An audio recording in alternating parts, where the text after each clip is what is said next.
প্রাচীন মিশরীয় সভ্যতা এক বিস্ময়কর যুগের কথা, যেখানে পিরামিডের মতো অবিশ্বাস্য কাঠামো, ফারাওদের শাসন এবং জ্ঞানের আলো ছড়িয়ে পড়েছিল।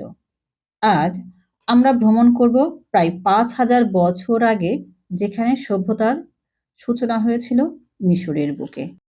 মিশরীয় সভ্যতা গড়ে উঠেছিল নীল নদকে ঘিরে। নদীটি শুধু পানির উৎস নয়, এটি ছিল কৃষি, পরিবহন এবং অর্থনীতির মূল ভিত্তি। প্রাচীন মিশরীয়রা নীল নদকে বলতো জীবনের উৎস। মিশরীয় সভ্যতার সবচেয়ে বিখ্যাত নিদর্শন হলো পিরামিড। গিজার মহান পিরামিড, যা ফারাও খুফুর আদেশে তৈরি, আজও পৃথিবীর সপ্তম আশ্চর্যের একটি। পিরামিড শুধু একটি সমাধি নয়, এটি ছিল তাদের ধর্মীয় ও জ্যোতির্বিজ্ঞানের জ্ঞান প্রকাশের প্রতীক। ফারাওরা ছিল দেবতা হিসেবে পূজিত। তারা শুধু রাজার ভূমিকা পালন করতেন না, তারা ছিলেন দেশের ধর্মীয় ও রাজনৈতিক নেতা। মিশরীয় সভ্যতা ছিল ধর্মনির্ভর। তারা বিশ্বাস করত বহু দেবতার মধ্যে কিছু বিখ্যাত দেবতা হলো রা, আনুবিস এবং ইসিস। তাদের ধর্মীয় আচার অনুষ্ঠান এবং মন্দির নির্মাণ ছিল তাদের জীবনের গুরুত্বপূর্ণ অংশ। এছাড়া মিশরীয়রা পরকালীন জীবনে দৃঢ় বিশ্বাস করত, যা তাদের মমি তৈরি ও সমাধি নির্মাণ প্রক্রিয়ার প্রতিফলিত হয়। মিশরীয়রা বিজ্ঞান, চিকিৎসা ও স্থাপত্যে অসাধারণ দক্ষতা অর্জন করেছিল।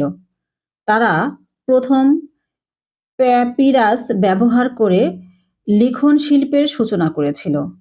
তাদের জ্যামিতি ও স্থাপত্য জ্ঞান আজও বিস্ময়ের জন্ম দেয়। এমনকি তাদের চিকিৎসা বিজ্ঞানের কিছু পদ্ধতি আজও প্রাসঙ্গিক। কালের পরিক্রমায় মিশরীয় সভ্যতা আক্রমণ ও রাজনৈতিক পরিবর্তনের ফলে দুর্বল হয়ে পড়ে। গ্রিক ও রোমান শাসকদের অধীনে এই সভ্যতা তার গৌরব হারায়। তবুও মিশরীয় সংস্কৃতি ও প্রযুক্তির প্রভাব আজও পৃথিবীর বিভিন্ন স্থানে দেখা যায়।